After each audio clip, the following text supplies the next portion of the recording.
to win the race, the most important thing an athlete needs is sleep. So as a result, they do two things. They spent the most money they could on a really expensive bus to get from the finish to the hotel. They hired a hotel as close as they could to the end of the race, where the race ended or where the stage ended. And they even went to the stage of people going ahead to do two things: photographing the route. One, they had a crash. They had a problem on one of the trials. So they trialed and tested it, experimented, if you remember my talk this morning. They even sent a car out to photograph the whole route, and then played it back to the athletes so they knew exactly what was coming. And the final thing, without belaboring the story overly, is they even went to the extent of going forward to the hotel where the athletes are going to be the next night, changing out all the linen, putting in their own air conditioning, and making sure that the environment within that room was perfect for their athletes. So by doing analytics in a mobile way, by engaging their people in the process, by working together, I think the results spoke for themselves in the extent that there was a British winner of the Tour de France for the first time ever, and 4 gold medals at the London Olympics. And for me, it was just a story that brought all these things together. Leadership, setting out a clear business goal, engaging everybody in it, and then using the tools of innovation, technology, analytics in a real detailed, forensic way to make sure that they delivered on that promise. Thank you, Paul. Wow. Well, we're talking about digital CIO. So any C letter of your choice, and O, officer, is a leader, just like Dr. Saad and Mr. Paul mentioned. Digital CIO is the leader who empowers the organization to become digital employees. I give you an example. Not too long ago, every employee at IBM, 425,000 of us took a class. What's it called? What does it mean to be a digital IBMer? That empowerment is, I believe, key to be part of that leadership. Paul did an awesome job talking about the environment, and I am a great believer in creating an environment that moves organizations whatever direction the CIO needs it moved.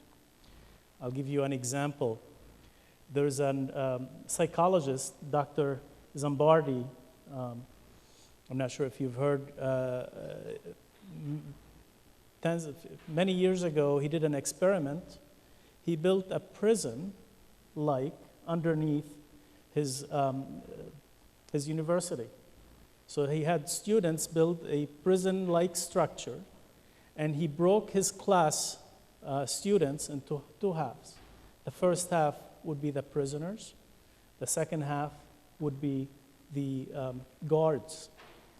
After few short days, he created an environment such the guards were physically abusing the prisoners, who are, at the end of the day, their classmates and friends. The state came and shut down the experiment. Another example about the environment. A psychologist comes on stage, just like this one, and he asked the audience if he could break the audience in 2 halves. The half on the right, he says, "Could you please pretend for me that you are smart college professors?" And they go, "Sure, no problem, we'll pretend." The other half, "Could you please pretend that you are drunk soccer fans, you've had at least 3-4 beers, and you're watching a soccer match?" No offense to the left part of this audience. And they go, "Sure, we can pretend that." And he gives them a test. Always, the smart college professors do somewhere between 15 to 30% better than the drunk soccer fans. It happens every time.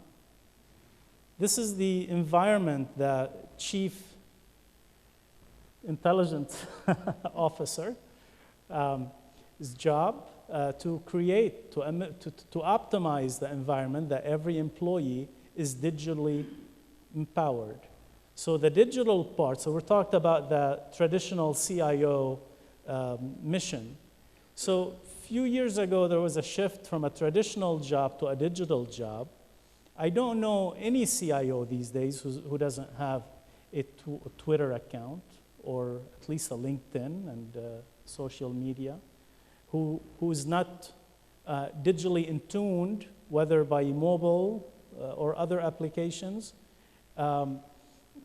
easily accessible. They're no longer, you could sit in the office, close the door, and work on a strategy for 3 days. The availability is there. And that shows, judging from the organization, what leadership what kind of job is doing. So that's my digital CIO spiel. Thank you, Will. Thank you. Good afternoon. So I'm not an inventor, and I'm not a theorist. I've never run a company, but I'm a day-to-day CIO. So I'm just going to tell you what it's like to be a CIO in the digital world today. Reality, budget cuts, austerity, problems.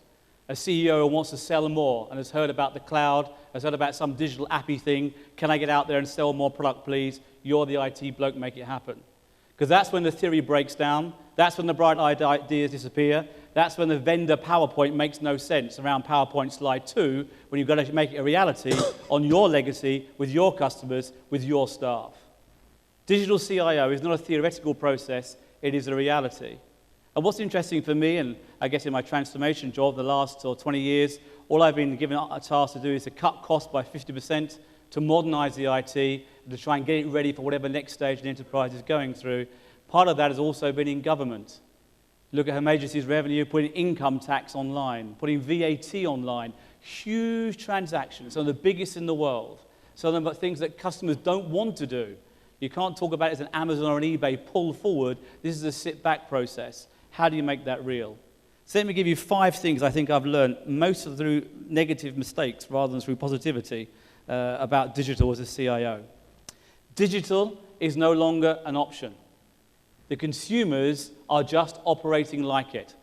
So you can plan. I've got strategy people I've inherited in many organizations who are planning a digital strategy. We just get rid of those people and get rid of their strategies because it's live. There's no need for a strategy. It's called execution. If you've got strategy teams designing digital strategy, forget them. Pointless. It's live because that's how the consumer expects to do business. Digitalizing poor processes, which most organizations do, means you get poor processes faster. So they're slightly more sexy, slightly more engaging, slightly quicker, but are still a poor process. You have to re-engineer your business before you even think about its digitalization. To do that is both expensive and a huge mistake, and massively frustrating for the business. You have to digitalize internally as well as externally. There are many organizations that have something called sneakerware in the old IT world I grew up in. That is, the front end looks really, really smart, and then an internal person prints it, runs across to another machine and re-enters it. That sneakerware middleware layer is actually the bit that's missing. You have to digitalize internally as well as externally. So the internal staff are looking at the same as the external staff. Fourthly, many organizations, and the UK government are very famous for doing this, and I'm very famous for being one of their biggest critics. Total digitalization is both naive and a major mistake. Customers will never be totally digital.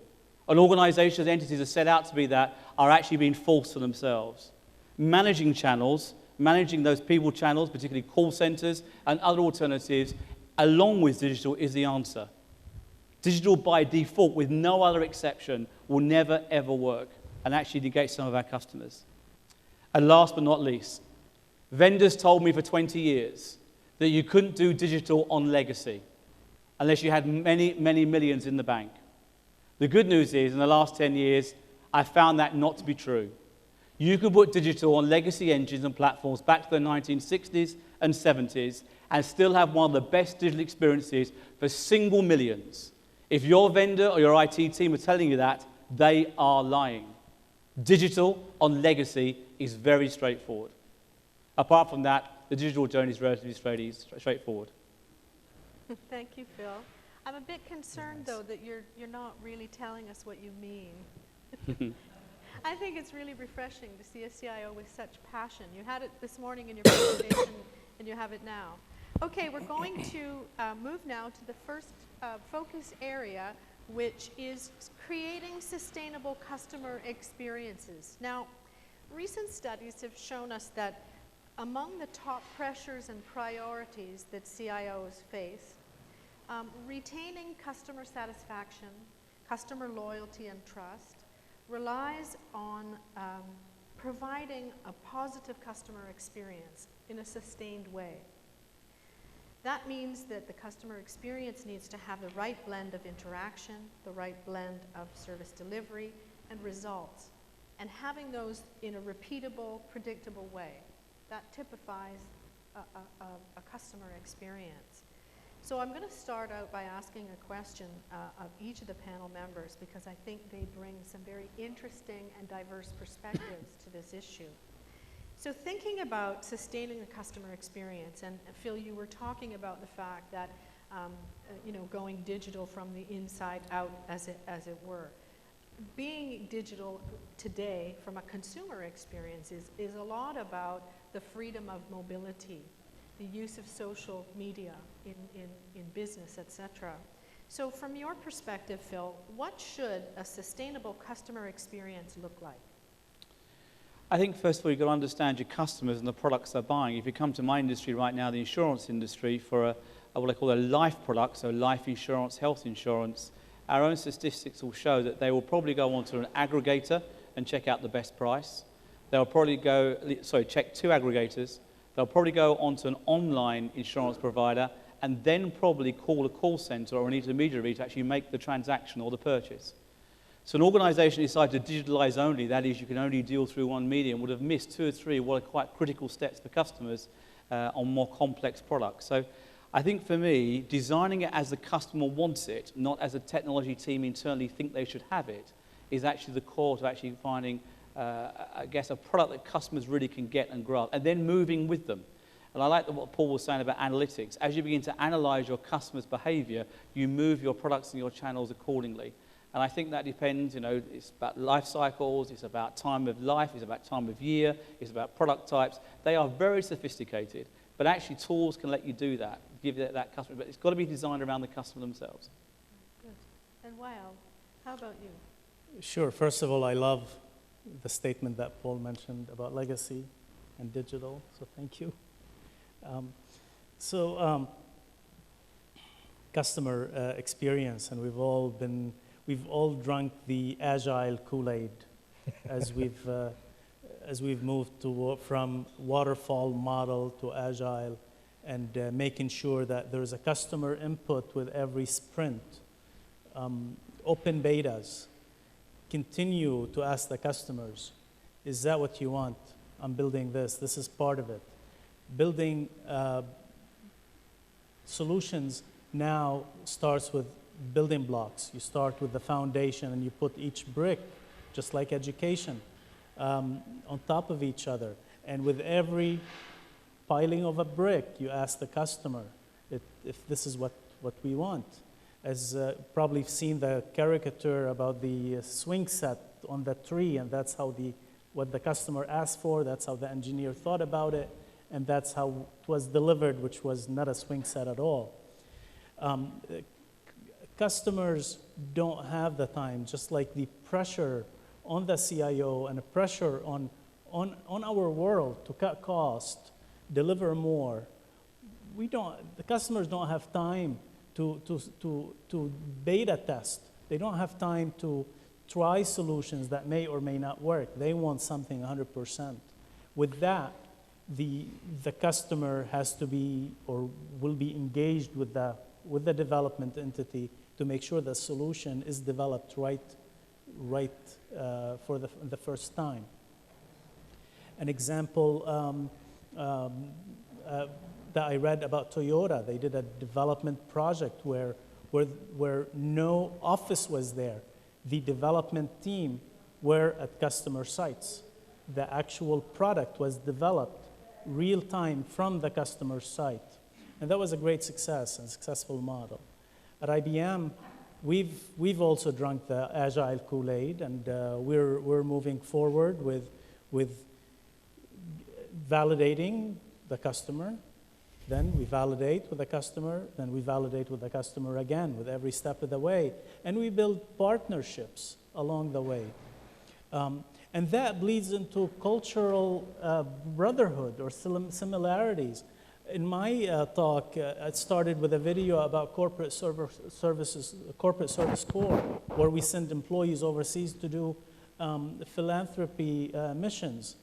Now our customers asked us if we could, since we have the know-how of sending folks to emerging markets, if we could take some of the customer's employee. And it turned out to be a great experience, because that's when the relationship happens. And that's when the solutions and communications happen. And miraculously, when we take our customer through our corporate service corps mission with us, the revenue goes very high from that customer. It's just an indicator of this partnership really pays off. And the lack of the partnership can be really penalizing. Thank you, Anne.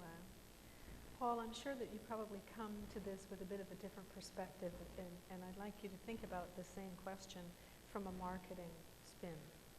Yeah, sure. A former boss of mine, I remember, got up at a conference like this, or in fact it was an internal conference on this whole subject, and he's from the technology, he's the chief technology officer, and he said something along the lines, and it was to a bunch of marketeers, and I'm sure we might come on to this whole everybody beating their chest about the CMO versus CIO, and that CMOs spend more and all that kind of stuff. And I suppose a very quick take on for me, that's a good thing. I see myself very much as a CMO, although I'm delighted to say I'm a fellow of 2 engineering organizations, and engineering is what I study and is at my heart. Engineering is about making those customer experiences. Anyway, back to the story, he stood up and said, you know what? We don't know what customers want or need. And there was kind of an intake of breath from all the sales and marketing people. How can a typical technologist say this? And then he said, you know what? Customers don't know what they need. And how can you say that? Oh my God, sort of thing. There's these terrible, these awful things. And then he said, but they'll know good when they see it. And although it's a kind of like a kind of a flim-flammy phrase in one stage, I liked it because what it said was, look, perhaps to use a more tangible example, we used to deal with a lot of, in my BT career, with all the top multinationals. And I was privileged to work with, Procter & Gamble and Unilever. And what struck me is when you work with their top management, the first thing they do when they arrive in a new country, a new place, they don't go and have smart lunches in fancy hotels with their partners or their suppliers or wine dine their customers. What they do is they go out and find out how their products are being sold in a small shop, in a medium-sized shop, in a supermarket. They really understand what it's like to be a customer, not only of their fast-moving consumer goods, but how they're being sold and bring those kind of insights back. And it was my very first realization 7 or 8 years ago about what you have to do is clearly have a good understanding of the technology, what the technology can provide. Otherwise, you get the cliche of the Henry Ford quote of, if I'd asked my customers, I'd have designed a faster horse. And that's important. So technologists must bring that understanding of the technology to the table. But you sit there and you've got to understand where the customer's coming from. So get your people out there, spending time in a call center, in an operations with customers, using your products, and find out how good or bad they are. That will give them real insight. And just one final point, in a sense, to pick on Phil. The one thing that I think would be a real winner for all of us if we could really deliver, easy to say, hard to deliver, a true multi-channel experience. If I look at my own company, I would want to contact BT through bt.com. I'd want to be able to contact and speak to a real person if I wanted to. But when I spoke to that real person, I'd absolutely want them to know that I've been having problems with my BT router or my router if you're American, my Wi-Fi, or whatever it might be. I want them to know something about me. So think about me in terms of that multi-channel experience and deliver that. In a digital age, with the, all the technology available to us, if we get the processes right, the data's there, the technology's there, why can't we deliver that customer experience? Thank you, Paul. How about you, Sad? Well, I think, first of all, I think there is an issue of defining who is the customer to start with. This is, you'll find many organizations who have a problem in terms of customer experience, have a difficulty of defining really exactly what customer they're talking about. I think cliches like customer is king and customer is always right has been extremely misleading. I think these are extremely wrong. Customer is king, for example, the Arab world can lead you to jail probably if you declare him as a king. And